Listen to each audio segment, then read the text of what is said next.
उत्तर प्रदेशातील कानपूरमधून एका वेगळ्याच आणि नात्याची मर्यादा ओलांडणाऱ्या प्रेमसंबंधातून धक्कादायक घटना घडल्याचं समोर आलं आहे। येथे एका तरुणाचं त्याच्या काकीवरच प्रेम जडलं।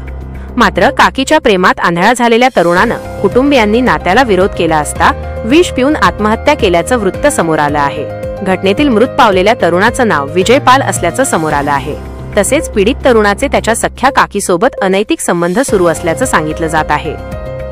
विजयचे त्याच्या काकीसोबत जवळपास 5 वर्षांपासून प्रेमसंबंध असल्याचा पीडित तरुणाच्या कुटुंबियांनी आरोप केला आहे।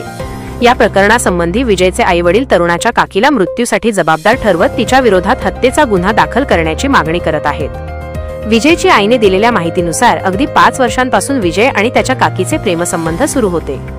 या दरम्यान विजयला त्याच्या काकीने तिच्या इतकं अधीन केलं होतं, तो कोणाचं काहीच ऐकत नव्हता। यामुळे तरुणाला समाजाची काहीच पर्वा नव्हती।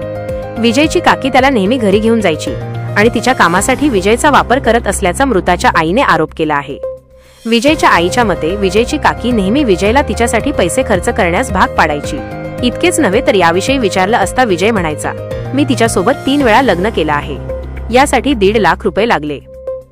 विजयच्या मृत्यूच्या आदल्या रात्री नेमकं काय घडलं याबद्दल विजयच्या वडिलांनी माहिती दिली। त्यांनी सांगितल्याप्रमाणे विजय रविवारी रात्री घरी आणि मागच्या झोपडीत जाऊन झोपला।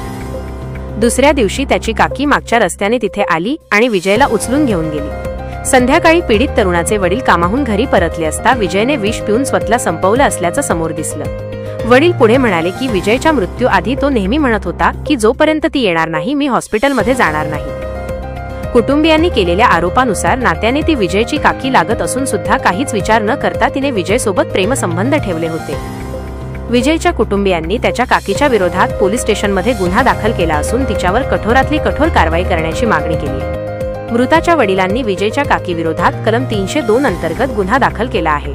पोलिसांकडे आपल्याला इतर 3 मुलांना सुद्धा ती तिच्या प्रेमाच्या जाळ्यात ओढूत असल्याची वडिलांनी तक्रार केली आहे।